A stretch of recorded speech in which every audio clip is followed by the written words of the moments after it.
Bonjour Marguerite Rigaud, je suis chargée d'action sociale à la direction de l'action sociale Île-de-France de la CNAV. La plupart d'entre vous me connaissent puisque je suis votre interlocuteur dans le cadre des partenariats bailleurs sociaux et je m'occupe également de tout ce qui est autour de la problématique de l'habitat à cette action sociale. Nous sommes ravis de vous avoir avec nous. Merci d'avoir pu vous libérer pour qu'on puisse un peu plus avancer avec vous sur cette question du montage de projets de prévention innovants dans le cadre de nos nouvelles conventions de la période 2020-2022. Voilà. Merci beaucoup Marguerite du coup de ce mot d'accueil. Alors effectivement on excuse Christiane Flouquet qui a eu un petit souci personnel et qui va nous rejoindre à un moment donné, mais c'est vrai qu'elle voulait absolument faire l'introduction et donc bon elle nous rejoindra à la fin, donc si j'oublie des choses, Marguerite n'hésite pas à me couper. En tout cas merci beaucoup d'être là. J'imagine qu'il y a peut-être des gens qui étaient là au premier webinaire qui était vraiment très intéressant dans les échanges et aussi au niveau des participants. Donc moi c'est Nicolas Meunier, le directeur général de Silver Valley, qui a la chance d'être un partenaire clé de l'innovation pour la CNAV Île-de-France et la CNAV en général, et puis aussi Titouan qui travaille avec moi.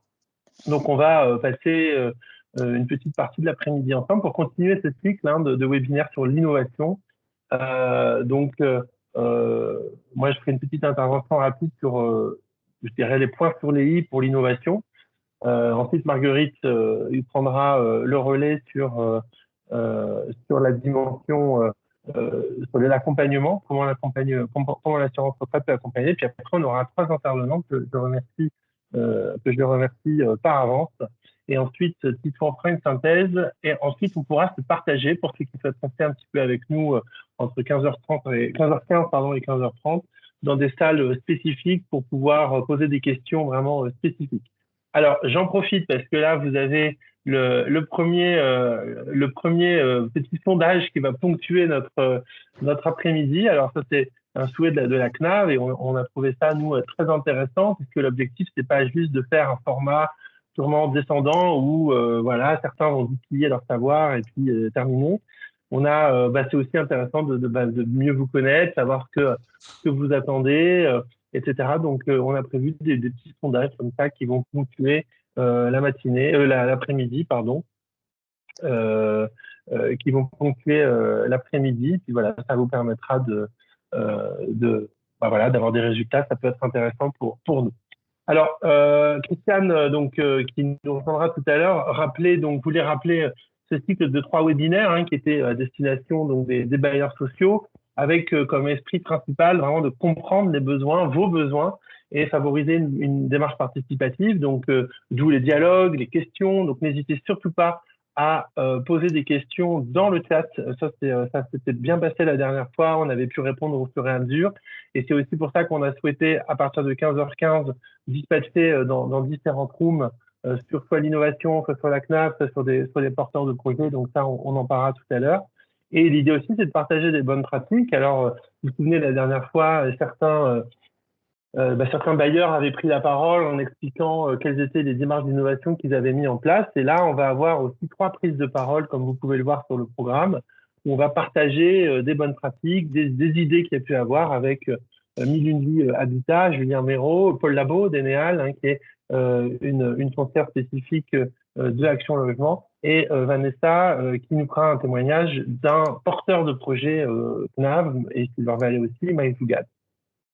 Donc voilà, Christiane voulait vraiment rappeler cette dimension-là, donc elle le refera sans doute tout à l'heure.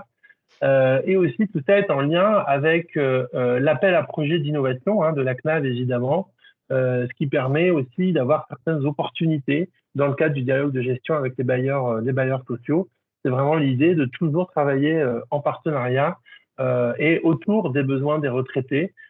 Plutôt, comme disait tout à l'heure Christiane, quand on a préparé ce petit moment-là de lancement, elle expliquait que c'est pas de l'innovation pour l'innovation, et c'est ce qu'on va voir, je pense, tout au long de l'après-midi, c'est surtout de l'innovation qui est très centrée sur le besoin sur le besoin du retraité avant tout, et l'innovation n'est pas forcément ce à quoi on s'attend, et ça, je vais en parler tout à l'heure.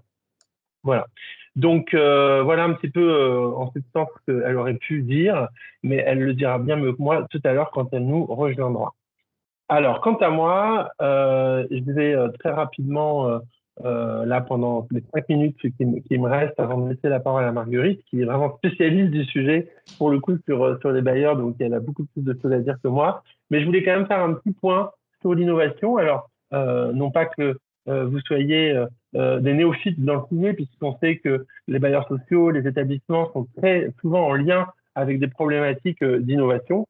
En tout cas, chez Silver Valley, comme vous le savez, notre travail, c'est de promouvoir l'innovation pour la longévité sur tout type de projet, pour tout type d'organisation, donc des projets qui sont parfois de simples idées, voilà, ou des projets parfois qui sont bien plus avancés, et des projets qui sont soit à destination de la sphère privée, donc des grands groupes, des startups, mais aussi, et de plus en plus, grâce notamment à la CNAV, à des innovations autour de la puissance publique. Et il y a beaucoup d'enjeux sur ce sujet-là, notamment sur le vieillissement, que ce soit sur la prévention ou que ce soit sur l'adaptation, bien sûr, du logement. Donc évidemment, l'innovation, c'est bien des fois de donner des définitions. Donc tout ce qui est autour de la capacité à imaginer, mettre en œuvre des solutions, mais c'est pas tellement la solution pour la solution. La solution, elle est là pour résoudre un problème et répondre à des besoins. En tout cas, l'innovation telle qu'on la conçoit chez Silver Valley, et du coup, on peut dire aussi à la CNAV, hein, puisque la CNAV nous soutient et est alignée avec nous sur cette approche de l'innovation, c'est que on peut innover sur un produit, sur un service, sur un processus, une structure ou un modèle d'affaires, à condition de résoudre un problème. C'est d'abord ça, c'est d'abord d'éliminer les insatisfactions, d'améliorer la performance. Donc là, vous voyez, on vous a fait un petit éventail d'innovation parce que souvent, on associe l'innovation à l'innovation technologique parce que c'est vrai, depuis 30 ans, l'innovation technologique, elle prend énormément de place dans nos vies, mais pourtant, l'innovation, c'est bien d'autres choses. Et l'innovation existe évidemment depuis toujours. Donc là, vous voyez, on a, par exemple, des innovations produits, comme, alors on a voulu mettre ce masque parce qu'il a servi aussi, il a été détourné, et ça, c'est aussi une façon d'innover. Il a été détourné pour le Covid. Donc voilà, une innovation de produit, donc innovation de service. Blablacar, c'est une approche complètement nouvelle, en fait, qu'on appelle l'économie de la fonctionnalité, c'est-à-dire que les gens ne possèdent plus, tous les gens ne possèdent pas une voiture, mais on utilise la voiture des autres, donc on achète finalement le service. Ça peut être aussi une innovation de processus industriel, par exemple l'impression 3D dans le cadre de la construction, par exemple, et aussi des organisations structurelles qui transforment complètement les habitudes, comme avec Uber. Alors, on en pense ce qu'on veut, hein, bien, pas bien, mais en tout cas, ça n'empêche que Uber a, on peut dire, disrupté les organisations professionnelles, puisque c'était pas une organisation qui a des salariés, mais c'était bien chacun et son propre salarié. Donc, ça a beaucoup changé à tel point qu'on parle souvent de l'ubérisation, donc c'est même devenu un nom commun. Et aussi sur le modèle d'affaires. Donc, on voit bien que l'innovation n'est pas que sur de la technologie, n'est pas que sur du numérique ou que du produit industriel. On voit bien qu'elle peut se jouer partout. Et ça, c'est important de le dire au départ, puisque à chaque fois qu'on va vouloir implémenter une démarche d'innovation, on va pouvoir se dire que l'innovation touche à peu près à tous les domaines. Alors, l'innovation, c'est pas juste avoir une bonne idée et puis de dire, OK, advienne que pourra, on verra bien. Ça, je pense que vous le savez, hein, bien sûr, mais c'est important de le dire. Et puis, on va avoir aussi des échos tout à l'heure dans les témoignages qui seront donnés. En tout cas, il y a des méthodologies d'innovation qui sont parfois très sophistiquées, très scientifiques aussi. Alors, chez Silver Valley, on utilise des méthodologies d'innovation pour accompagner des projets. On est partenaire, par exemple, du laboratoire d'ingénierie industrielle de l'école centrale Supélec, qui partage avec nous des méthodologies d'analyse d'innovation. Donc, pour vous dire qu'il y a des chercheurs, des universitaires, des gens aussi du terrain, des ingénieurs de haut niveau qui travaillent sur ces méthodologies d'innovation. Donc, on voit bien, par exemple, que pour résumer, on a deux grandes phases, exploratoire et phase de développement, avec des méthodologies très importantes. C'est-à-dire que souvent, les gens qui innovent, ils se disent, bon, bah, il y a une idée, et puis après, bah, on va trouver la commercialisation, puis on verra bien. En fait, c'est beaucoup plus compliqué que ça.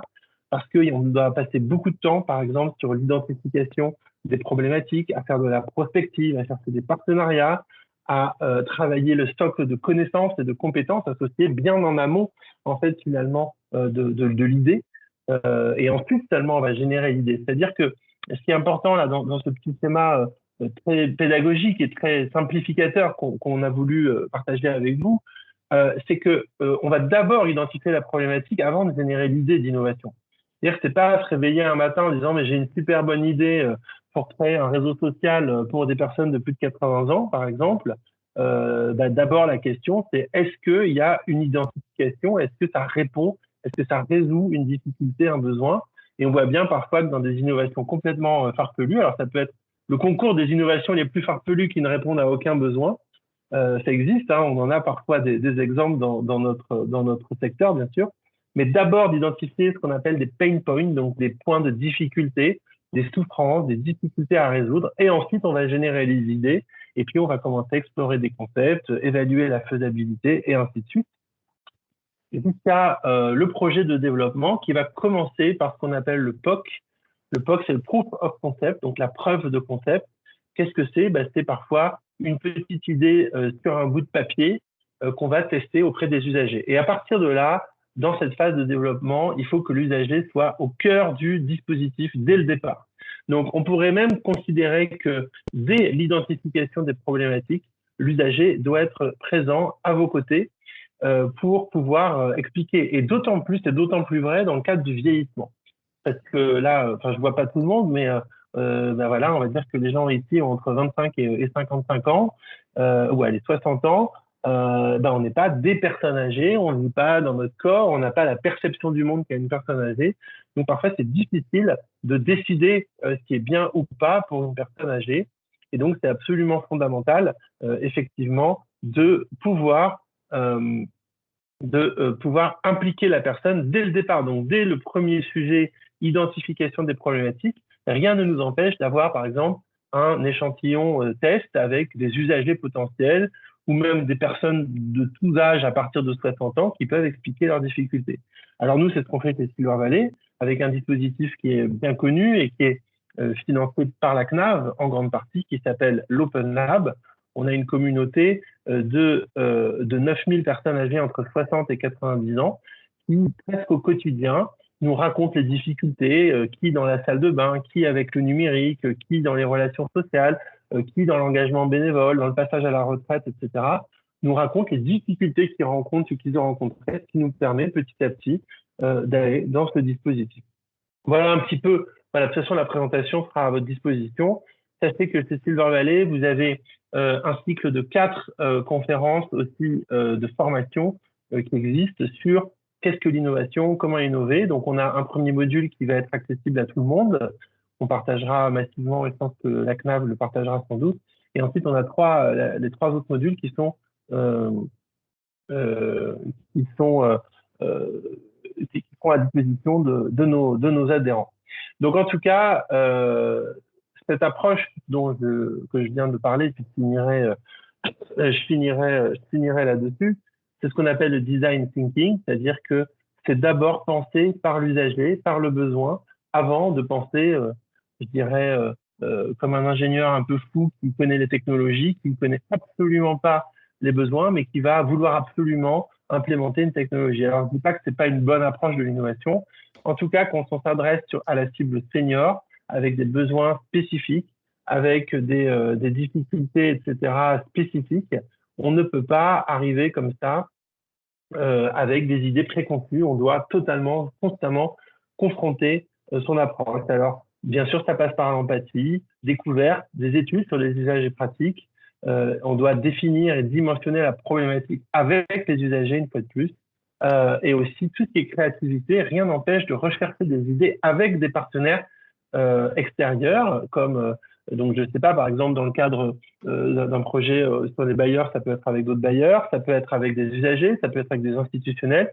Rien ne nous empêche de mélanger les publics pour générer des idées et de créer quelque chose, mais en prenant l'usager aussi. Alors attention, là il y a un petit risque. L'usager n'a pas toujours raison, c'est-à-dire que parfois il va proposer des choses qui ne sont pas très innovantes, mais au moins on l'aura écouté. Et à côté, il y a aussi les professionnels qu'il faut écouter. C'est vraiment une part des choses.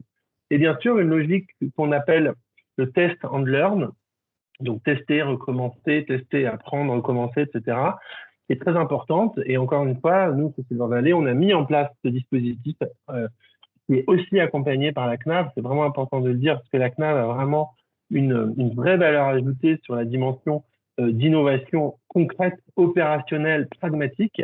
Et les concepts crash, en fait, vous permet, dès que vous arrivez, et ça peut concerner n'importe qui là aujourd'hui, hein, dès que vous avez un projet sur une idée de projet sur un bout de papier, vous pouvez venir chez Silver Valley tous les premiers jeudis de chaque mois et vous pouvez soumettre votre projet à des personnes entre 60 et 90 ans, ici de tout milieu, dont une bonne partie des personnes vivent d'ailleurs dans le parc social, puisqu'on est partenaire de l'association Génération Mouvement, où il y a beaucoup de personnes dans le parc social notamment. Et donc là, vous allez pouvoir tester les projets que vous allez vouloir mettre en place. Donc voilà ce que c'est qu'une démarche de l'innovation par l'usager, qui est la plus recommandée quand on travaille, bien sûr, avec des personnes âgées. Donc voilà, moi j'en arrête là, j'ai déjà un petit peu dépassé le temps, mais on va rattraper tout ça. Donc voilà, si tu as des questions, n'hésitez pas à les poser dans le chat. De toute façon, moi je suis là tout l'après-midi, on se retrouve tout à l'heure dans les rooms si besoin. Et je laisse la parole à Marguerite qui va nous parler de l'assurance retraite Île-de-France justement pour le montage des projets. Marguerite, c'est à toi. Voilà, donc quel accompagnement l'assurance retraite Île-de-France vous propose pour monter ces projets? Après les prérequis que Nicolas nous a présentés à l'instant, avant de laisser la parole à nos invités qui sont venus illustrer avec leur expérience les différentes étapes de l'innovation et ce que nous a présenté Nicolas. On voulait resituer un petit peu par rapport au partenariat qu'on a avec vous, comment on souhaitait vous accompagner, ce qu'on vous propose et ce qu'on souhaite développer encore plus. Alors, le schéma qui suit reprend ce que vous connaissez déjà, en tout cas pour les bailleurs qui sont conventionnés avec nous. Voilà, merci. Donc les trois axes, je ne les reprends pas, mais on se situe bien, et du coup c'est précisé à la diapo suivante, qu'on se situe bien dans le soutien au projet qui fait partie de cet axe 1, prévention. Voilà. Et ce qu'on souhaite, puisque ça, c'est quelque chose qui est nouveau. Et comme le disait Nicolas Menet de la part de Madame Flouquet tout à l'heure en introduction, ce soutien au projet, on vous le proposait déjà dans nos anciens modèles de convention, mais en dehors de la convention. On vous le proposait dans le cadre de nos appels à projets classiques, notamment celui qui est sur le lien social et l'habitat, qui est lancé depuis plusieurs années en décembre pour des réponses en janvier. Et certains d'entre vous avaient proposé des projets qui ont été accompagnés dans ce cadre-là.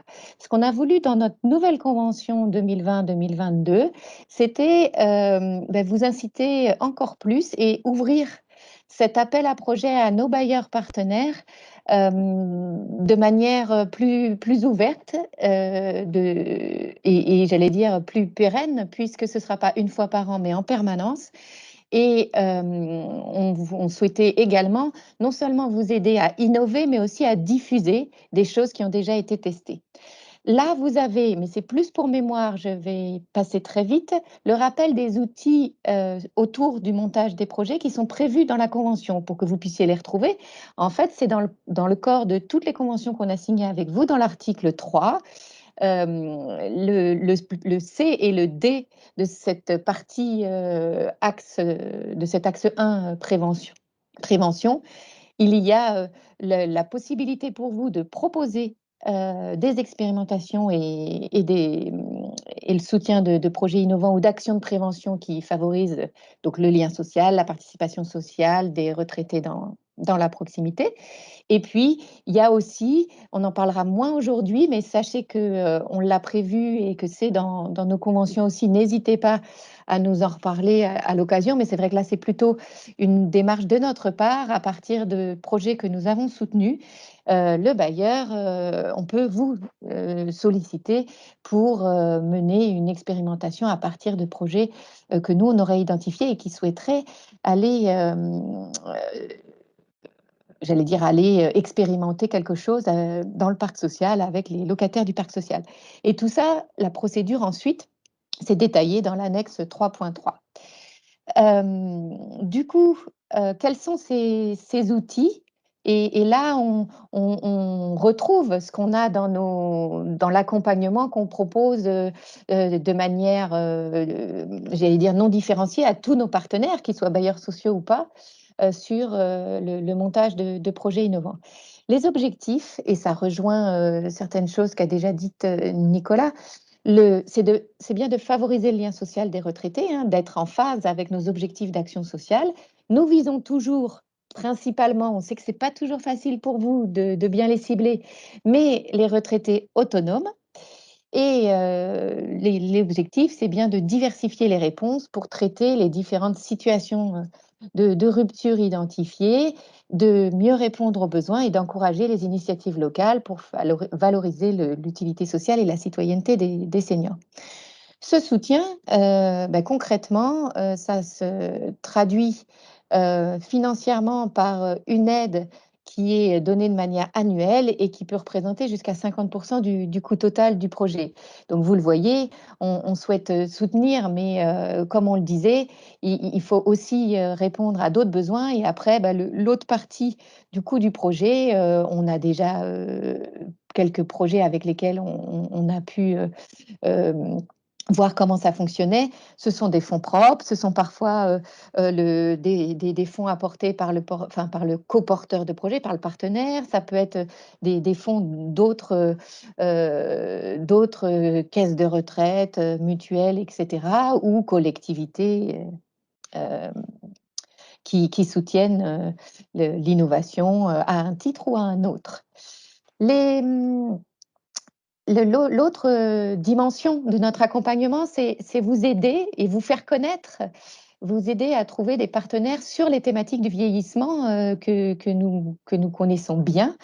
Et du coup, ça se fait à travers le dispositif de l'appel à projet.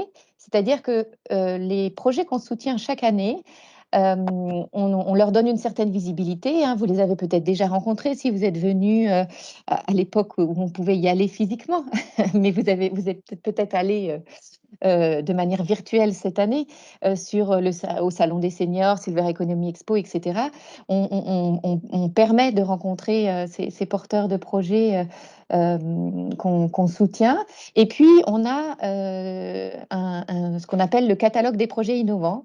Il y en a deux jusqu'à maintenant, un qui reprend les initiatives 2017-2018 et un autre 2019-2020. Et ça vous permet aussi de voir un petit peu le type de projet qu'on a pu déjà soutenir. Ça peut aussi vous donner des idées. Et puis, il ne faut pas hésiter. Vous pouvez prendre contact avec mes collègues qui s'occupent directement des appels à projets, qui sont Sandra Cissé notamment, et qui vous répondront à travers cette boîte CNAV Paris d'Asif appel à projet. Et puis l'autre manière de vous accompagner, donc au-delà du soutien financier, au-delà de la mise en relation avec des porteurs de projets innovants, c'est un rendez-vous individualisé et personnalisé avec Silver Valley. Pour la première fois cette année, on propose à quelques bailleurs cet accompagnement grâce au partenariat avec Silver Valley et on vous demandera de manifester votre intérêt pour ceux qui pourraient se lancer dans ce rendez-vous personnalisé d'ici la fin du mois, que ça puisse s'organiser. Donc ça, c'est une nouvelle manière de faire. On vous invite à répondre et puis on verra au fur et à mesure avec vous si c'est quelque chose qu'il faut qu'on développe. En tout cas, dans le dialogue avec Silver Valley, ça nous a paru une manière concrète de vous accompagner pour innover avec nous sur la prévention autour de la longévité. Et puis enfin, c'est la dernière diapo, pour nous proposer un projet et pour rentrer dans ce que je viens de vous présenter. C'est toujours le même contact, celui par lequel je vous réponds, knafdasifhabitat@knaf.fr. Certains d'entre vous les plus vigilants auront peut-être remarqué que dans la convention et dans la fameuse annexe 3.3 que je citais tout à l'heure, il y a pour déposer votre candidature un lien vers une plateforme. Elle est malheureusement hors service actuellement. Donc, il faut nous demander le dossier, on vous l'envoie et vous déposez, après l'avoir rempli, votre candidature. Et par la suite, ça, on pourra répondre à vos questions plus précises dans le groupe à l'issue du webinaire. Mais après cela, il y a de manière assez classique chez nous une instruction du dossier, une petite audition et puis un conventionnement pour définir le contenu de ce qui est financé et les indicateurs. Voilà, et je laisse la parole à nos invités qui nous font la gentillesse de nous d'illustrer d'illustrer par leur démarche d'innovation. Merci Marguerite pour toutes ces précisions. Je vous propose, Julien, si vous pouvez sur Teams, me demander le contrôle. Comme ça, vous pourrez placer vos slides. Ce sera plus simple. Oui, très bien, ça marche. Je vous dis Voilà. quand. Ok. Non, non, mais normalement, vous pouvez me demander le contrôle. Ah, il va falloir m'expliquer comment ça marche. Non, mais si Demander vous le ne le savez contrôle, pas. ça y est, la fonction Voilà. de demande est désactivée par l'administrateur. Ah bon, bah c'est pas grave. Alors, on y va. Bon, bah en tout cas, je vais laisser Julien Méraud pendant une dizaine de minutes, pardon, nous parler de stratégie de structuration d'une démarche d'innovation au service des seniors locataires. Donc Julien, qui est responsable de la cohésion sociale et territoire pour le groupe 1001 Vie Habitat. Donc Julien, je vous laisse la parole. Merci, merci beaucoup. Alors en fait, nous sommes 3 à présenter ce document. Je tiens en tout cas à le mentionner. Écoutez, ça colle vraiment avec votre introduction, hein, puisque nous nous sommes inscrits depuis le départ dans une démarche très très réflexive, très très itérative concernant alors non pas un simple projet, je dirais, mais plutôt une stratégie, une politique qui va impacter l'ensemble de nos organisations au niveau de notre groupe. Donc je vous rappelle, hein, très rapidement, c'est un groupe de 80 000 logements à peu près, 60 000 logements situés en Île-de-France, et puis le reste de nos logements situés en PACA et Rhône-Alpes, essentiellement. Cette démarche itérative, vous pouvez avancer, elle s'est scindée, en tout cas elle s'articule elle se décompose en 2 phases. Une première phase qui a été vraiment, donc, comme vous le disiez dans votre slide d'introduction, une slide relative à de l'expérimentation, en tout cas à de l'empathie, à de l'analyse, à une espèce de déconstruction du concept senior pour comprendre de quoi il s'agissait réellement. Donc l'idée, c'était que l'on puisse vraiment travailler sur la formalisation de la cible stratégique au niveau de notre groupe et de structurer donc un plan d'exécution. À cet effet, un document de synthèse a été présenté, a été remis au niveau de notre codir pour lui présenter nos résultats et puis avoir son go pour aller sur une phase 2 qui est celle-ci beaucoup plus axée, centrée sur la mise en œuvre opérationnelle du plan d'exécution. Donc là, ce qu'on va vous présenter aujourd'hui, c'est une synthèse très très brève, hein, donc de la démarche itérative. Un second temps, on vous présentera l'atterrissage opérationnel, donc la phase dans laquelle nous sommes inscrits aujourd'hui, avec un livrable qui doit être présenté pour septembre-octobre 2021. Donc on approche de la deadline pour cette mission. Mais en attendant, et vous allez voir, ça va coller très très concrètement aussi avec la démarche qui continue d'être entreprise au niveau du terrain, au niveau des territoires, au niveau de la proximité, avec justement un partenariat qu'on a avec la CNAF depuis très longtemps et qui est nouvellement, en tout cas un renouvellement de convention signé dernièrement, qui fait le lien vraiment avec toutes nos actions que l'on mène aujourd'hui. Donc là, je laisse la parole à Elodie, que j'ai vue présente tout à l'heure, Elodie Bailly, voilà. Oui, bonjour à tous. Du coup, je vais faire juste un petit point de contextualisation sur notre partenariat avec la CNAV. Donc, on est en partenariat avec la CNAV depuis bientôt maintenant 4 ans. Donc, au début, effectivement, c'est un partenariat essentiellement axé sur l'adaptation des logements. Puis après, il s'est développé sur toutes les prestations aussi d'ingénierie, c'est-à-dire des financements aussi par rapport à tout ce qui est ergothérapeute. Et puis là, cette année, avec la nouvelle convention, on est dans un partenariat un petit peu différent, qui est pour nous est plus expérimental et innovant, c'est-à-dire qu'on est vraiment sur des actions de prévention. Et l'enjeu chez nous, justement, c'est de travailler aussi en transversalité avec différents services, que ce soit au niveau du siège, des territoires ou des différentes directions.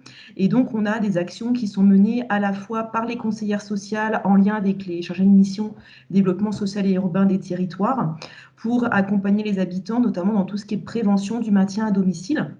Donc, on est actuellement en train d'organiser des ateliers en lien avec le PRIF dans le cadre de notre partenariat avec la CNAV. Donc, on a vraiment un partenariat qui s'est développé, qui nous a permis d'avoir une autre vision et d'élargir aussi nos actions à destination des seniors. Donc, c'est vraiment une réelle plus-value pour nous et j'en profite d'ailleurs pour remercier la CNAV des différents échanges qu'on peut avoir tout au long. Merci Elodie. Donc là, vous pouvez passer voilà, à la slide suivante. Voilà, vous avez, donc là, on est vraiment donc, sur la phase itérative de design thinking. C'est ce qu'on a vraiment mis en place au niveau de notre réflexion. Et vous allez voir, ça s'appuie très concrètement sur ce que vient de dire Elodie. Ça fait 4 ans, effectivement, et même encore un peu plus que nous travaillons sur les problématiques relatives aux seniors qui étaient à la base principalement concentrées sur des doléances, des demandes individuelles d'adaptation de salles de bain, en tout cas de pièces humides, pour adapter justement les équipements à leur perte de mobilité. Et en fait, voilà, on s'est rendu compte qu'il fallait que l'on construise en tout cas une réelle stratégie, une réelle politique au niveau de notre groupe, déjà pour harmoniser et puis coordonner nos actions au niveau de nos territoires, et puis surtout pour poser un peu l'empreinte, poser l'ADN de Mille et une vies, Habitat, sur ce que pouvait être une politique à l'égard des seniors. Donc là, on a entrepris, donc là, c'est cette slide-là qui va vous présenter un peu la trajectoire, je dirais, de pensée. Très rapidement, hein, une phase 1 où on a pris le temps déjà de comprendre de quoi nous parlions. L'idée, c'était de pouvoir s'appuyer sur de la littérature scientifique, notamment, je pense à la démographie, à la sociologie, pour voir un petit peu de quoi il était question lorsqu'on évoquait la question du senior. Ensuite, on a été voir notre comité de direction et on lui a posé justement la problématique de la seniorisation et justement quelle pouvait être la réponse de ce groupe par rapport au défi du vieillissement, au défi du bien vieillir, et puis quels étaient les défis qu'il voulait nous poser justement pour que l'on puisse travailler sur des actions très concrètes. Suite à cette vision, à l'ambition posée par le comité de direction, il nous est apparu très rapidement nécessaire d'avoir une démarche projet plutôt innovante. Et c'est à partir de cette décision-là, de ce réflexe-là, que nous sommes allés voir donc, une agence de design qui s'appelle Oconi, qui est basée sur Montreuil, alors qui fait vraiment du design hein, de produits, mais qui fait également de plus en plus du design de services et qui nous a inscrit dans une nouvelle méthode justement de réflexion et qui nous a permis justement de penser vite et bien les questions relatives aux seniors.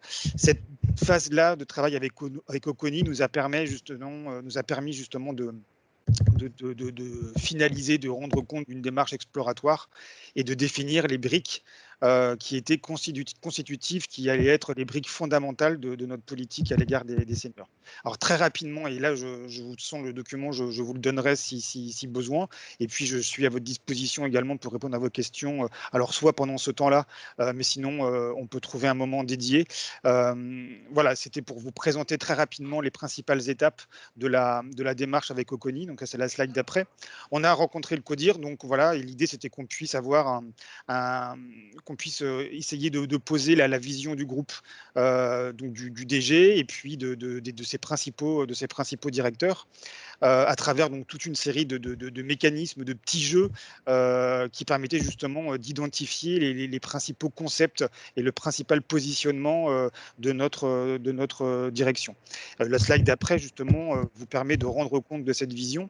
Le CODIR en 2025 a eu cette vision au niveau du groupe, c'est que MVH, donc 1001 Vie Habitat, soit un acteur innovant de l'inclusion sociale des seniors, facilitateur du bien vieillir à domicile et inscrit dans les écosystèmes locaux.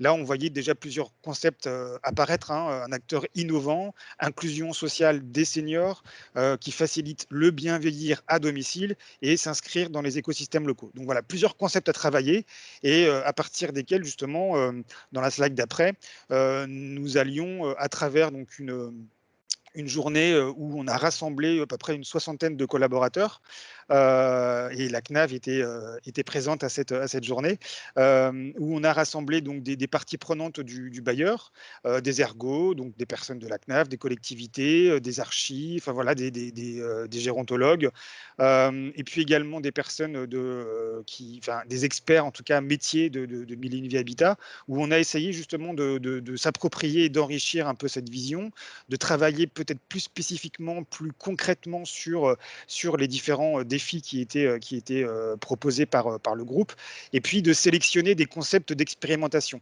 qu'on allait justement essayer de tester sur le terrain. Donc ça, c'est la troisième slide, si vous voulez bien avancer, Mathieu. Et là, l'idée, justement, c'est qu'on puisse pouvoir avoir via une immersion au niveau du terrain, pouvoir analyser donc les différents concepts qu'on avait identifiés.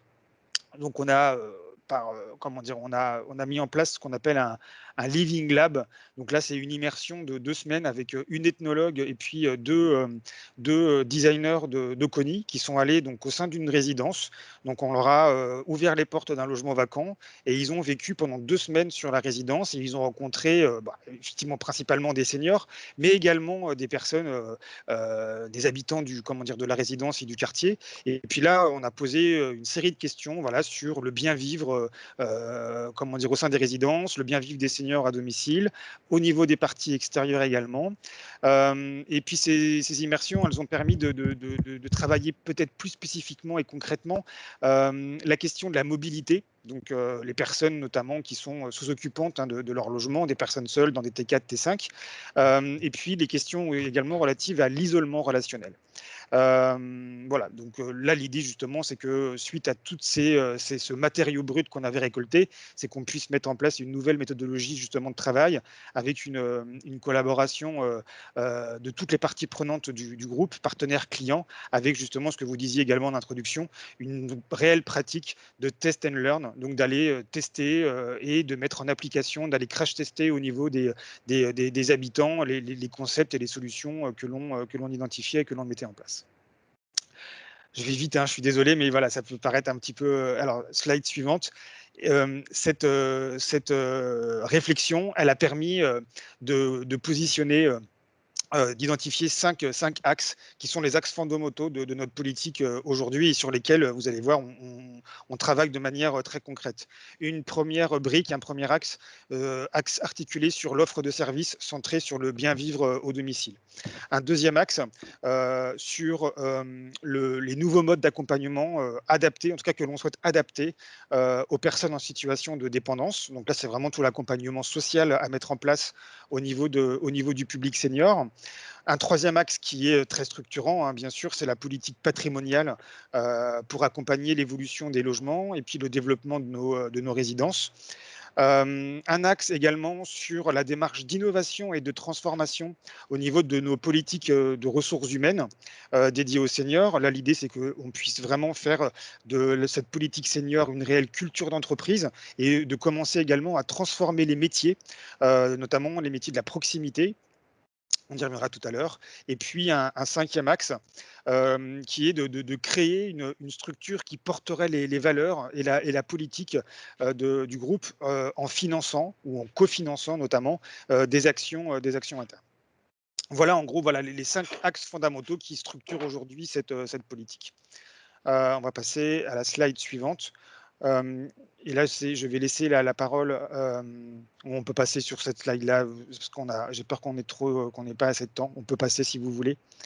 Je vais laisser la parole à Caroline, qui va vous présenter effectivement donc l'atterrissage opérationnel, la manière dont on travaille aujourd'hui pour identifier, mettre en place des actions concrètes au niveau du terrain et du territoire. Bonjour à tous, je suis Caroline Den et je suis chargée de marketing client au sein du groupe Millenvie Habitat. Et j'ai le plaisir de travailler avec Julien et puis tous mes collègues sur ce projet de politique senior en tant que chef de projet sur l'axe des services. Donc le premier axe des axes que Julien vient de présenter. Donc effectivement, aujourd'hui, on est entré, je vais aller très vite parce que je crois qu'on a déjà explosé le temps qui nous était accordé. On est entré dans la phase opérationnelle. Elle se déroule un petit peu en 6 temps. Enfin, il y a 6 jalons sur cette phase. Le premier jalon et la première des choses que l'on a fait, chef de projet, sur nos axes, c'était de définir nos feuilles de route et de les présenter donc lors d'une réunion de kick-off qui réunissait en interne toutes les parties prenantes du projet. Ensuite, on a nommé un PMO pour nous accompagner dans cette démarche. Donc, ils sont présents sur l'ensemble des réunions que l'on organise et ils ont un rôle de coordinateur de cette phase opérationnelle. Ensuite, il y a plusieurs instances de gouvernance structurée qui nous permettent d'échanger et sur l'ensemble de nos réflexions et des projets que l'on commence à dessiner et surtout de coordonner puisque il y a forcément certains sujets qui se chevauchent et donc ces instances nous permettent de bien caler les choses et puis bien sûr de prendre des décisions, d'arbitrer sur les projets que l'on va ou non inclure dans notre politique senior. Ensuite, on met en place bien sûr des indicateurs de performance qui nous permettent de veiller au bon déroulement de tout cela et de s'assurer que l'on avance bien de façon homogène sur l'ensemble des axes et que l'on arrivera à livrer cette politique dans les temps, donc en septembre-octobre, comme on l'a dit tout à l'heure. Ensuite, faciliter donc la synergie entre les différents axes de la politique. Je le disais tout à l'heure, voilà, il est important qu'on communique entre nous et qu'on ne travaille pas de façon trop en silo, puisqu'on a, et notamment sur l'axe des services, tout un ensemble de sujets qui se croisent. Et l'idée est de bien communiquer et de bien coordonner nos réflexions et nos actions. Et ensuite, le 6e jalon, donc construire le business model de chaque axe. Dernière slide, je vais passer très rapidement et peut-être pas entrer dans les détails. Donc voilà un petit peu comment se coordonnent les choses. Donc on a 5 chefs de projet sur nos 5 axes. Donc on le disait tout à l'heure, on a l'axe social, l'axe patrimonial, l'axe des services, l'axe RH, et puis un axe donc qui réfléchit à un organisme qui va pouvoir supporter et soutenir l'ensemble de la politique et nos actions. On a un comité de coordination, donc on se réunit tous les mois avec l'ensemble des chefs de projet, le PMO, pour bien communiquer sur ce qu'on est en train de faire, veiller donc au respect du planning, assurer le maillage du projet, et puis recenser les informations qui nécessiteraient un pilotage immédiat. Un comité de pilotage donc, qui comprend l'ensemble des sponsors, puisque chaque axe est soutenu en interne par un sponsor. Et certains des sponsors, d'ailleurs, sont membres du CODIR. Donc, ce comité de pilotage qui se réunit tous les 2 mois va valider les orientations du projet, représenter donc les projets auprès du CODIR et réaliser les arbitrages nécessaires et bien sûr assurer la responsabilité du chiffrage financier. Je repasse la parole à Julien et je vous quitte puisque de façon très concrète, je vais enchaîner avec un concept crash et présenter un des projets sur lequel on travaille sur l'axe des services, donc à un échantillon de seniors qui vont avoir la gentillesse de nous donner leur avis. Merci beaucoup. Je suis désolé, mais là, on a vraiment trop en Ouais, retard. on a, Voilà, donc, désolé. Julien, je vous laisse peut-être conclure sur cette partie-là avant de redonner la parole à Paul Labo d'Eneal. Oui, alors l'idée très rapidement, c'est que, donc, comme je vous le disais, on a donc une commande pour l'écriture de cette politique à livrable pour octobre. Et alors l'idée, c'est que ces livrables indiquent justement très clairement les actions, alors le positionnement stratégique bien sûr, mais également les actions qui vont être mises en place au niveau de chaque axe et qui vont justement donc permettre d'écrire de manière très opérationnelle la politique à l'égard des seniors. Et très rapidement, en fait, on a souhaité mettre en place ce qu'on appelle les quick wins, en tout cas les petites victoires, des choses qui vont, qui peuvent être mises en place très rapidement, qui vont avoir un effet très bénéfique pour nos locataires. Voilà, donc ça, ces actions-là ont été identifiées et puis elles sont alors en cours pour l'une qui va être donc crash testée, pour d'autres où on a déjà un peu l'aval justement de nos sponsors et donc qui vont être déployées assez rapidement. Voilà. Mais c'est vrai que c'est une démarche, c'est ce que vous disiez, c'est une démarche projet qui effectivement un temps peut-être long dans la phase un peu itérative, mais qui permet en tout cas de débroussailler énormément justement un sujet qui peut paraître un petit peu complexe au niveau d'un corps, en l'occurrence celui du bailleur social, et puis voir surtout la manière dont celui-ci se positionne par rapport à une question un peu de société aujourd'hui, quoi. Donc voilà. Merci beaucoup en tout cas pour avoir partagé en détail. Vraiment, je pense que c'était bien pour expliquer tout le processus qui a été qui est rentré plus en détail par rapport à ce qui a été présenté au départ. On sent aussi que ça vous a passionné puisque vous étiez intarissable sur le sujet. Donc en tout cas, je pense que c'était un partage vraiment important pour les personnes présentes, qu'on a pu rentrer dans le détail d'un projet. Donc, merci beaucoup, Julien, pour d'avoir participé, d'avoir répondu présent à notre invitation.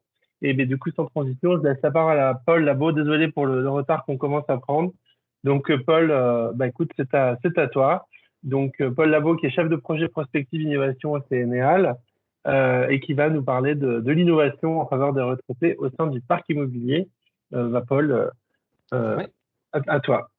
Bonjour à toutes et à tous. Tout d'abord, merci à la CNAV et à Silver Valley pour l'invitation. Et je suis honoré de pouvoir apporter une petite pierre à l'édifice avec ce retour d'expérience en ce qui concerne l'innovation, ses outils et leur mise en place. On peut passer à la slide suivante. Avant d'entrer dans le vif du sujet, je vais prendre juste la slide, je ne sais pas si c'est le temps qu'elle arrive. Oui, parfait. Avant d'entrer dans le vif du sujet, je vais prendre 1 minute pour vous présenter Eneal. Ça vous permettra de mieux comprendre le contexte de mon retour d'expérience. Donc Eneal est une entreprise sociale de l'habitat qui a pour objectif de racheter les murs des établissements médico-sociaux à but non lucratif pour mener à bien des opérations de restructuration et de rénovation du bâti en proposant des redevances d'équilibre aux gestionnaires. Tout ça étant permis par l'effet de levier de 350 millions d'euros de dotation en fonds propres injectés par le groupe. Avec 1 million de logements sociaux et intermédiaires au sein du parc Action Logement, si nous souhaitons maintenir nos locataires sur notre parc immobilier, il convient de trouver des solutions partout en France pour nos locataires en perte d'autonomie et dont le logement n'est plus adapté à leurs besoins. Le groupe Action Logement s'est appuyé sur sa filière experte de l'hébergement des seniors. L'OGI a été rebaptisé Eneal le 18 juin dernier, complétant ainsi son activité historique de bailleur social par une activité de foncière médico-sociale sur le territoire national. Aujourd'hui, le patrimoine d'Eneal s'articule autour de 3 typologies de logements. La première, ce sont les résidences intergénérationnelles. La seconde, ce sont les résidences autonomie en ce qu'on appelle gestion partagée, pour laquelle Eneal est le gestionnaire titulaire de l'autorisation d'exploitation. Et enfin, la dernière, ce sont des établissements que l'on a en gestion déléguée, dont Eneal est propriétaire, mais pour lesquels la gestion est assurée par un gestionnaire tiers. La mise en place de projets innovants intervient donc dans un contexte de transformation de l'entreprise. Nous sommes en train de nous désengager de la gestion des établissements médico-sociaux pour se concentrer sur notre métier de foncière. Et on change également donc, de périmètre, puisqu'on passe de l'Aquitaine à l'ensemble du territoire français. Et pour le coup, on peut passer à la slide suivante. Donc j'ai divisé mon retour d'expérience en deux parties. Une sur les premières expérimentations et le lancement de ce qu'on pourrait appeler une démarche d'innovation, un peu l'adolescence ou en tout cas la prime enfance de la démarche d'innovation. Puis la seconde reviendra sur la structuration cible vers laquelle on souhaite tendre avec Eneal. Imaginons, votre DG vient d'annoncer l'ouverture d'un poste de responsable d'innovation. Il souhaite que l'on entende parler de votre entreprise dans la presse locale, voire nationale, et que votre nom d'entreprise soit associé à des mots parfois barbares, qu'on a pu entendre d'ailleurs, tels que disruptif, intrapreneuriat ou open innovation. Je ne vais pas forcément rentrer dans le détail des différentes démarches que vous pourriez mettre en place. D'autres le font bien mieux que moi, comme Nicolas par exemple. Je vais plutôt vous exposer ce qui représente, à mon avis, les écueils que l'on pourrait croiser lors de ces premières initiatives innovantes. Le premier point est ce que j'ai appelé une démarche innovation opportuniste. En fait, ce sont des expérimentations que l'on va lancer sur le terrain qui sont souvent déclenchées par des rencontres, des opportunités de réaliser des opérations de communication, des possibilités de financement qui s'offrent à nous ou à vous. De très beaux projets peuvent émerger de par ces différentes opportunités, mais on peut également vite se laisser embarquer et perdre le fil, et se laisser un peu embarquer par les différentes sollicitations. Un autre point que j'ai pu observer et vivre pour le coup, des produits et services pas toujours adaptés. Donc ça, on en a déjà parlé en introduction de ce webinaire, mais ça peut être des produits qui ne répondent pas réellement aux besoins métiers, des produits, services ou voire des porteurs de projets qui sont viables, souvent en ce qui concerne le modèle économique ou la capacité de mise à l'échelle de l'industrialisation du porteur de projet. Et ça peut également donc, des tests mis en place dans un contexte tendu. C'est un point qui, à mon sens, est essentiel et qui est parfois est négligé, mais le meilleur projet du monde lancé dans un contexte de tension RH, par exemple, aurait toutes les chances d'échouer. Donc c'est un point à ne pas négliger. On peut tout de même retenir ces quelques points positifs donc sur ces premières initiatives et sur le début de cette démarche d'innovation. Des premières expérimentations donc, permettent en général d'initier une dynamique, d'apporter un nouveau souffle au sein de l'entreprise. Tout ça, c'est positif. Et ça permet également d'occuper le terrain et de réaliser des opérations de communication. Et toujours le bienvenu. Et concernant les aspects négatifs, donc comme je l'évoquais rapidement précédemment, on prend le risque de stagner à l'étape d'expérimentation sans réussir à passer au déploiement effectif. C'est ce que l'on voit souvent et en particulier dans le secteur de la silver economy. Et cette démarche peut également épuiser les fonctions métiers à cause de l'urgence des demandes et du fait que les projets ne soient pas toujours en accord avec des réalités terrain. On peut passer à la slide suivante. Voici donc quelques exemples qui devraient arriver de produits que l'on a testés il y a quelques temps maintenant, donc au sein de Logivie, maintenant Eneal. L'idée n'est pas forcément d'afficher tous nos échecs et de faire un tableau sur tous nos échecs. Bien au contraire, puisqu'il y a d'excellents produits et services sur ces quelques exemples. Et c'est surtout en fait de vous montrer la diversité de ces premières expérimentations. On a du prototype, on a des produits aboutis et commercialisés, des outils pro, de l'affichage en résidence, des robots, des produits pour le confort des résidents, etc. On peut passer à la slide suivante. C'était juste pour vous montrer, donc là, pour illustrer la diversité de ces premières expérimentations. Donc, comme je vous le disais, Eneal est en pleine transformation et la nouvelle organisation donc, nous pousse à structurer notre démarche. Dans les grandes lignes, voici la démarche cible vers laquelle on souhaiterait tendre et que l'on souhaiterait mettre en place et faire bénéficier donc nos futurs gestionnaires partenaires qui vont gérer nos établissements médico-sociaux. Donc voici les quelques grandes étapes de ce que l'on souhaiterait mettre en place. Donc un premier point qui est essentiel et dont on vient de parler, mais c'est identifier les besoins du gestionnaire et de son personnel, entre autres en capitalisant sur nos équipes qui sont encore dans la gestion de nos établissements médico-sociaux. Il nous en reste encore quelques-uns, autant valoriser ça. Et en réalisant également donc, des entretiens avec nos futurs gestionnaires. Une autre étape donc, va être de sourcer des produits et des services pertinents pour apporter des solutions viables à nos gestionnaires. Ça, donc, on va chercher à systématiser le travail de veille.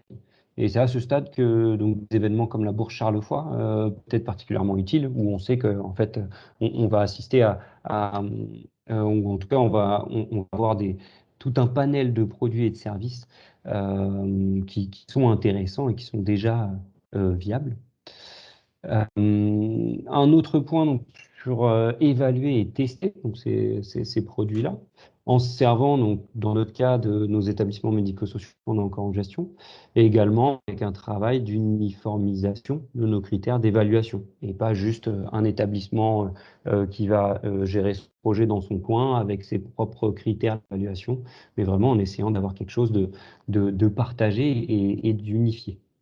Et enfin, le dernier point, et pas des moindres, qui est en fait donc de déployer les solutions qui auraient passé les différentes étapes précédentes. Et là, en l'occurrence, il ne faut pas avoir peur, il ne faut pas hésiter à faire appel à des spécialistes. Et c'est d'ailleurs pour ça que c'est intéressant d'avoir vu les différents outils proposés par la CNAV en introduction de webinaire et également d'avoir une intervention de Silver Valley, parce que c'est sur ces étapes-là qu'il peut être particulièrement pertinent, et sur les autres également. Je me permets également donc, de partager avec vous quelques pistes, quelques recommandations. J'espère pour le coup qu'elles sont pertinentes dans vos métiers. Une première donc, serait de définir un seul axe prioritaire sur lequel travailler pour les X prochains mois. Un seul, ça peut paraître peu, mais je pense que c'est important de se fixer un objectif, quitte à avoir quelques objectifs annexes, ou en tout cas à s'y attarder dans un second temps. Un autre point, donc, pour équilibrer son travail de veille active et passive. Alors, ce que j'appelle veille active, c'est lorsque l'on a une problématique qui est déjà bien identifiée et que l'on va sourcer des solutions. Donc, on est actif dans cette démarche-là. Et le volet passif, c'est toutes les sollicitations que l'on reçoit à longueur de journée via les réseaux sociaux, les rencontres, etc. Trop de veille active ferme la porte à de nouvelles opportunités et trop de veille passive nous fait perdre le fil de l'axe prioritaire que j'évoquais juste avant. Je pense qu'il faut accepter d'avoir l'ambition de ses moyens. Ça paraît évident, même si c'est dit à l'envers. Mais si on a peu de moyens, il est préférable de prendre son temps, d'y aller une expérimentation après l'autre, et surtout que ce soit clair vis-à-vis de sa direction, vis-à-vis de ses partenaires, des éventuelles startups avec lesquelles on travaille. La démarche innovation donc, est pragmatique, à mon avis. Et enfin, donc, le dernier point, accompagner et aider à structurer les initiatives qui viennent du terrain. C'est essentiel et pour le coup, les différents outils qui vous ont été présentés par la CNAV, je pense, vont parfaitement en ce sens. Et c'est d'ailleurs, à mon avis, la raison d'être de ce webinaire. Donc, on est en plein dedans. Voilà, j'ai essayé d'aller très vite pour rattraper un peu le temps. Donc je me tiens en tout cas à votre disposition. Je ne serai pas présent lors des sous-groupes et des échanges. Je m'en excuse. Par contre, je me tiens à votre disposition, que ce soit par mail ou coup de téléphone ou autre. N'hésitez pas, on pourra discuter en marge de ce webinaire. Voilà. Je vous remercie pour votre attention.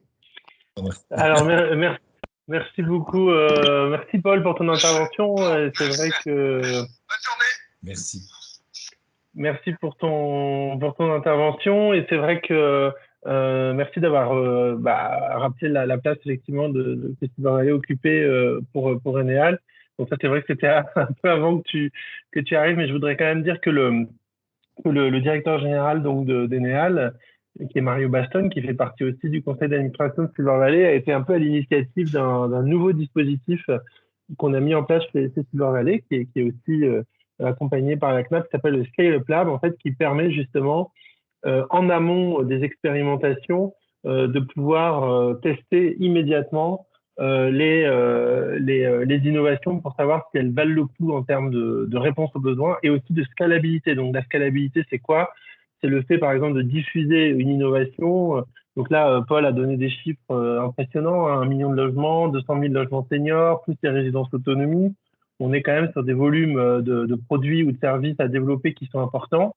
Et parfois, les startups ont des super idées, mais elles ne sont pas capables de répondre à la demande massive que va avoir le bailleur, puisque effectivement, vous gérez des parcs très importants. Et le rôle en fait de Silver Valley dans ce cadre-là est effectivement de tester, de produire en fait une attestation d'utilité, de scalabilité pour que le bailleur puisse déjà avoir un filtre déjà très affiné de l'innovation sur laquelle il va partir. Et merci d'avoir aussi montré certains échecs qui ont pu être voilà, mais l'échec fait partie intrinsèquement de l'innovation. Et ça c'était normal, c'est tout à fait normal. Donc, en tout cas, Enea était assez prospectif là-dessus. L'échec, il n'y a que des expérimentations. Voilà, exactement. C'est vrai que vous avez été chez Enea très en amont, très en avance en fait sur ce sujet. Et il faut le souligner parce que vous avez pris beaucoup de risques à ce niveau-là. Merci beaucoup, Paul. Et puis, écoute, on espère te voir très bientôt. Je vais laisser maintenant la parole à Vanessa, donc qui est chargée de marketing opérationnel chez MyJugad, donc qui va nous expliquer ce qu'est l'innovation frugale, la démarche itérative pour atteindre vraiment la proposition de valeur idéale. Donc, effectivement, cette idée d'innovation frugale, je ne l'ai pas vraiment développée tout à l'heure, mais c'est vraiment l'idée générale de faire le plus possible en innovation avec le moins de ressources possible. Et c'est vraiment une approche très importante. D'ailleurs, on a MyJugad, mais je pense que Vanessa, tu vas nous le détailler, mais c'est une méthodologie spécifique. Donc, je laisse la parole donc à Vanessa pour cette dernière intervention avant les sous-groupes d'ici une dizaine de minutes. Bonjour à tous. Effectivement, je vais aussi essayer d'aller vite parce que je pense que ce qui est important, c'est qu'on puisse échanger par la suite en petits groupes, voilà, pour entrer dans le concret. Donc, je suis donc Vanessa, effectivement, chargée de marketing et de coordination au sein de MyJugad. Donc, je vais vous présenter MyJugad rapidement. Nicolas, on peut passer à la slide suivante. MyJugad a été créé par Xavier Delahaye en 2018, mais vraiment mise en route en 2019, pour répondre à une problématique que vous connaissez bien, qui est la problématique du déménagement et du vide-logement. Donc effectivement, vous le connaissez bien puisque vous y êtes confrontés très régulièrement. Le déménagement est un moment de vie qui fait appel à des sentiments qui sont parfois complexes, parfois douloureux. Ça va être effectivement lié à des freins, donc tous les freins qui vont être des freins opérationnels, des freins financiers. On sait qu'un déménagement peut être onéreux. Alors, si même les bailleurs fournissent des enveloppes au jour d'aujourd'hui, il reste encore d'autres freins que sont les freins affectifs, mais aussi les freins liés à la confiance envers les différents acteurs en fait du déménagement. Forcément, on pense aux déménageurs, mais également à tous les prestataires qui vont pouvoir tourner autour de ce moment de vie, de cette étape de vie. Et donc, l'enjeu pour vous et la problématique pour vous aussi en tant que bailleur, à laquelle MyJugad s'efforce à répondre, c'est répondre plus spécifiquement aux freins et aux problématiques rencontrées par les personnes les plus fragiles. Donc, nous, aujourd'hui, on s'adresse aux seniors, aux retraités, mais aussi aux personnes en situation de handicap, aux personnes en situation de fragilité, aux personnes en situation de précarité, que ce soit une précarité sociale, une précarité financière, donc des typologies de personnes que vous connaissez également tout à fait parfaitement. Donc, on peut passer à la slide suivante. Je vais vous présenter en fait notre offre de service. Donc, une offre qui je vous l'expliquerai plus tard, mais qui est forcément amené à évoluer dans le temps. Au jour d'aujourd'hui, Mike Jugad fait quoi? Mike Jugad accompagne, assiste et coordonne les personnes dans tout leur processus, dans toutes les étapes liées à leur déménagement. L'idée, c'est vraiment d'être un tiers de confiance, un acteur auprès de ces personnes, du début à la fin de leur déménagement, de A à Z, mais en fonction des besoins de chacun. Au jour d'aujourd'hui, on sait qu'une personne qui va être autonome va pouvoir faire les cartons par elle-même, va pouvoir se charger du tri, du débarras, mais des personnes parfois sont moins autonomes et ont besoin d'aide pour faire ces missions-là, pour débarrasser leurs affaires, pour voire même faire des petits travaux de bricolage pour remettre l'appartement en état. Voilà, donc l'idée, c'est vraiment de coller au plus près des besoins de chaque usager pour que chacun puisse avoir une réponse dédiée, spécifique, et avoir effectivement à pouvoir entamer son déménagement de façon beaucoup plus sereine. Donc, on va aller de la recherche du déménageur. Forcément, c'est un point clé. La recherche du déménageur, la recherche d'un prestataire de qualité. Donc, nous, au jour d'aujourd'hui, on travaille avec un réseau de déménageurs professionnels, des sociétés de déménagement, qu'on tend à faire labelliser. Donc, on a lancé un label qui a été fait conjointement avec Clésia et Andéo pour former ce réseau, parce que les acteurs aujourd'hui du déménagement ne sont pas formés à l'accompagnement de cette typologie de public.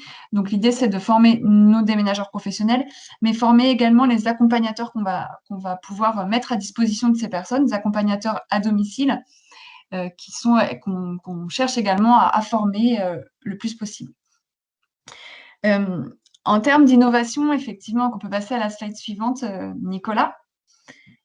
J'essaye d'être concise. En termes d'innovation, donc effectivement, on a parlé d'innovation frugale.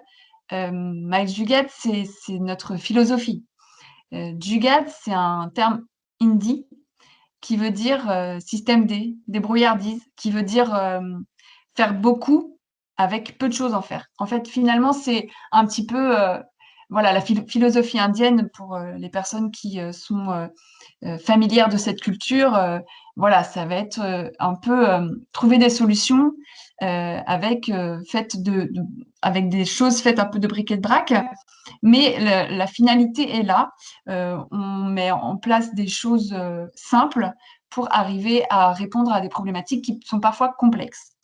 Donc nous, au jour d'aujourd'hui, un exemple de cette innovation qu'on a pu mettre en place, c'est le rachat d'une plateforme qui s'appelle MyDéménageur, une plateforme qui a aujourd'hui plus de 7000 gros bras, c'est comme ça qu'on les appelle, qui sont inscrits. Donc ces gros bras, ce sont qui? Ce sont des particuliers, mais pas uniquement. Ce sont aussi des auto-entrepreneurs, des déménageurs professionnels. Donc Xavier a fait le pari de racheter cette plateforme pour finalement pouvoir avoir à disposition un réseau sur tout le territoire. Voilà, ce qui nous a évité finalement d'avoir à salarier plus de monde, d'avoir à essaimer via des franchises ou voilà, via des embauches. Donc, c'est ces petites innovations-là qui font qu'aujourd'hui, on parlait de scalabilité, voilà, c'est ça qui va nous permettre aujourd'hui de répondre à une demande qui parfois peut être croissante, très forte. On a eu le cas ces dernières semaines, il y a eu beaucoup de communication, on a eu une croissance très très forte. On a un bailleur qui vient de Normandie, Séminor, qui nous a contactés pour faire pour un relogement de plusieurs foyers. Donc, c'est ce réseau-là qui va nous permettre de répondre à ces demandes de façon beaucoup plus rapide et complète. Voilà, c'est cette innovation-là voilà, l'innovation frugale via effectivement le développement de réseau qui aujourd'hui nous aide à être scalable. Et puis, enfin, en termes d'itération, Nicolas, on peut effectivement passer du coup à la dernière slide. En termes d'itération, Mike Jugad est une jeune entreprise, hein, donc c'est une entreprise de l'économie sociale et solidaire qui a donc 2 ans d'existence aujourd'hui. Et donc, avec les bailleurs, l'idée d'aujourd'hui, c'est de commencer par la petite porte. Je vais vous donner un exemple concret, je trouve que c'est plus parlant. On travaille aujourd'hui avec Bretagne Sud Habitat, donc, qui est un bailleur sur la région vantaise, région dans laquelle on est aujourd'hui, nous. même si on tend à travailler sur tout le territoire, il n'y a pas de frein par rapport à ça. Mais Bretagne Sud Habitat est un partenaire historique. On a donc fait 1, 2, 3, 4e dossier est en cours. L'idée, c'est de faire nos preuves, de tester, voilà, faire du test and learn, tester notre accompagnement sur quelques dossiers pour maintenant, peut-être demain, peut-être très vite même, pouvoir avoir un conventionnement et puis répondre à une offre plus globalisée pour vous, voilà, pour toutes vos mutations, pour avoir quelque chose de plus global. Et puis l'idée aussi, ça va être en partenariat avec les bailleurs, mais pas que, parce qu'on a aussi des partenariats qui sont maintenant très développés avec des mutuelles, des caisses de retraite. On travaille avec Malakoff, Humanis, avec AG2R La Mondiale, avec Clésia. L'idée, c'est d'ajouter des briques. L'idée, c'est de tester, de faire des tests. Donc là, au jour d'aujourd'hui, on réfléchit à une offre de conciergerie parce qu'on se rend compte que le déménagement est une problématique. Mais ensuite vient toute la problématique du réaménagement du logement. C'est-à-dire, par exemple, réinstaller toute la partie domotique, mais dans le quotidien derrière aussi, ça va être changer une ampoule, peut-être ôter les tringles à rideaux pour les remettre, débarrasser un meuble parce qu'il y a eu un nouvel achat, et donc ça va être monter le meuble qu'on a acheté chez Ikea. Enfin voilà, vraiment, c'est des choses très concrètes du quotidien que MyEducad souhaite développer au jour d'aujourd'hui avec les partenaires des bailleurs sociaux, donc les caisses de retraite, les complémentaires santé, vraiment un panel d'intervenants différents pour que les bénéficiaires puissent avoir un service complet. Voilà, j'ai terminé avec ma présentation. Je vais rester pour échanger avec vous. Sur la slide suivante, vous avez également mes coordonnées. Si vous souhaitez qu'on échange plus amont, si vous souhaitez rencontrer Xavier, le fondateur, n'hésitez pas à m'envoyer un mail ou à me contacter. Ce sera avec plaisir que je vous détaillerai avec un peu plus de temps toute l'offre de MyEducad. Merci beaucoup, Vanessa. Donc, merci aux 3 intervenants qui nous ont donné un peu un panel comme ça des types d'innovation, comment on pouvait expérimenter, comment est-ce qu'on pouvait, quels étaient les processus qu'on pouvait mettre en place pour ce type d'innovation.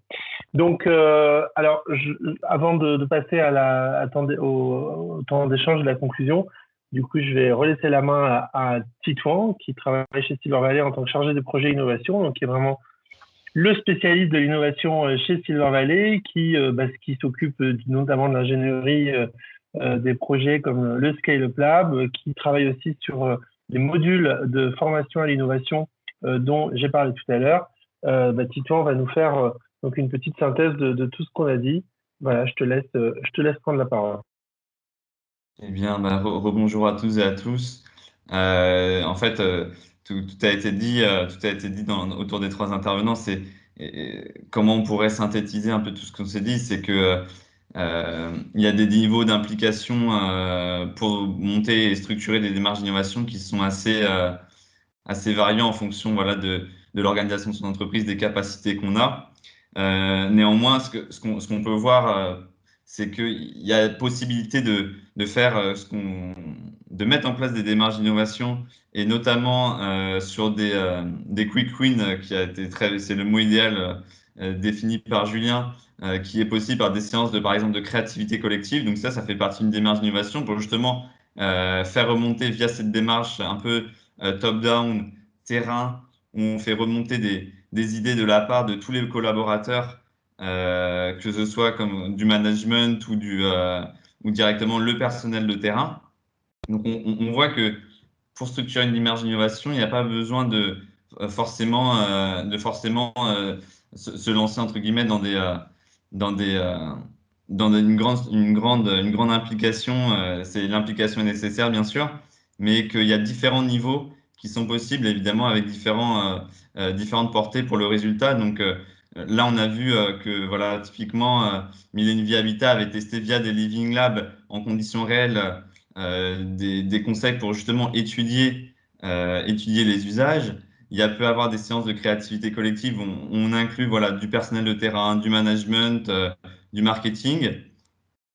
Et on peut imaginer voilà, de l'expérimentation comme a été présenté par Paul, qui sont des processus plus lourds, mais voilà, qui tendent à faire leurs preuves pour justement implémenter efficacement et durablement de l'innovation au sein d'un parc immobilier. Donc voilà ce que je voulais très rapidement dire. Et qu'est-ce qu'on peut, pour conclure là-dessus, c'est que on peut voir que ces démarches-là, elles sont un peu hybrides. C'est-à-dire que on peut mener ces démarches-là purement en interne, mais on peut également s'entourer d'acteurs externes pour mener ces démarches d'innovation dans une démarche un peu partenariale et d'appartenance à des écosystèmes ou de partage de compétences et de connaissances. C'est un peu la base de l'innovation. Voilà, c'est le partage de compétences aussi au sein d'un écosystème interne ou d'un écosystème externe. Euh, voilà, Nicolas, tu peux passer si tu veux à la slide d'après. Et finalement, on voit il y a malgré tout des prérequis qu'il faut voilà, pour lever certains freins à la réussite et au succès de la structuration d'une démarche d'innovation du coup au sein, en faveur des retraités voilà, en faveur des retraités et des locataires, c'est-à-dire il peut y avoir des freins de la résistance au changement de la part de certains collaborateurs, et c'est pour ça que voilà, j'insiste vraiment sur le fait que ça a été dit par Julien Méraud de Minivia Vita et rappelé par Paul Labot de Eneal, c'est-à-dire qu'il faut que ce soit un projet global et qu'il soit compris de tous à toutes les échelles à toutes les échelles de l'organisation. D'où nous, cet attrait qu'on a un peu qu'on a vers la démarche bottom-up et terrain, au plus près des usages des seniors locataires. Donc là, on en a un peu parlé aussi, mais voilà, il y a une nouvelle culturation à l'innovation, aux démarches et aux méthodologies qui est nécessaire à structurer. Le partage de connaissances au niveau organisationnel de gestion de projet entre pairs, donc là, encore une fois, en interne ou en externe, qui est fondamental justement pour construire un projet global et compris de tous. Et enfin, voilà, ça a été très bien dit par Paul, mais voilà, la veille passive et la prospective via différents canaux qui est en tout cas accessible assez facilement, des ressources qui sont assez facilement accessibles pour justement réussir à se projeter vers des démarches d'innovation en faveur des retraités, voilà, à plus ou moins long terme qui sont disponibles. Et voilà, la veille fait partie de l'innovation et la prospective, l'étude des besoins futurs fait partie de l'innovation. Je laisse un dernier pour un petit mot de conclusion de la part de Marguerite Rigaud. Marguerite, si tu veux reprendre la parole. Oui, du coup, je vous prie d'excuser en tout cas Madame Flouquet qui finalement ne peut vraisemblablement pas nous rejoindre. Pour d'abord vous remercier d'avoir assisté et on est à votre disposition avant d'ouvrir donc ces petites salles différentes pour qu'on puisse échanger de manière un peu plus facile. Remercier les trois intervenants qui nous ont partagé leur expérience, qui nous ont montré les moteurs et les obstacles de l'innovation. À plusieurs reprises, en vous écoutant, j'ai pensé, enfin, plusieurs propos m'ont fait penser aux questions que vous nous posez quand vous nous parlez des projets que vous essayez de développer, qui vous intéressent, ou que les questions que vous nous posez ou les soucis que vous nous partagez, par exemple sur la manière de structurer. Vos réponses au petit sondage ont montré que la formation pour vous, c'était très important, c'est-à-dire d'embarquer tout le monde, et on sait que ce qu'on échange avec vous, il faut que ça passe. Alors, avec chacun vos particularités, on le sait bien, mais il faut que ça passe par les services gestion locative ou par les services techniques, etc., que ces gens-là ne travaillent pas toujours facilement ensemble et qu'il faut déjà eux-mêmes les convaincre de l'intérêt de la prévention et d'innover en ce sens. Et à plusieurs reprises, les exemples qu'on a eus ont mis le doigt sur cette vigilance, sur les écueils. Ça, c'était très intéressant de pouvoir partager sur ce qui marche aussi moins bien, puisque, comme ça a été redit, les erreurs et les allers-retours, l'expérience issue de ces erreurs sont au moins aussi importantes que les succès qu'on peut partager. L'idée, c'est bien qu'on puisse co-construire avec vous dans le cadre de ces partenariats qu'on vous propose, qu'on puisse vous accompagner comme porteur de projet ou simple partenaire, puisqu'on a vu que l'innovation, ça peut se faire de différentes manières. Et en tout cas, on reste à l'écoute de vos besoins et on essaiera d'adapter ce qu'on a prévu, qui sera probablement pas toujours parfait, pour vous accompagner au mieux et améliorer ce qu'on propose aujourd'hui. L'objectif, hein, il est assez simple, c'est que vos réponses au sondage, je ne sais pas si vous avez eu le temps de regarder un petit peu pendant que vous écoutiez nos intervenants, de faire passer, enfin de modifier vos réponses et de faire en sorte que les 56% qui ne savent pas ou qui n'ont pas encore monté de projet innovant de prévention, eh bien, puissent le faire, si possible, d'ici la fin de nos partenariats et sinon un peu plus tard, chacun dans ses temporalités et de faire en sorte que la moitié qui ne sait pas s'il initiera une démarche d'innovation au service de la prévention, eh bien, le sache dans les mois qui viennent. Voilà, nous vous invitons aussi, et c'est écrit sur le support que vous avez en face de vous, à notre 3e webinaire qui, lui, aura lieu en septembre. On espère que ce sera l'occasion avec vous. On reparlera avec l'AORIF aussi de tout cela pour faire le lien avec d'autres démarches d'innovation. Mais on espère que d'ici le 3e webinaire, on aura des choses à partager sur ce qui a avancé. Et dernière chose, on vous invite à vous manifester à travers la boîte CNAV d'Asif Habitat pour pouvoir être accompagné dans votre réflexion par Silver Valley.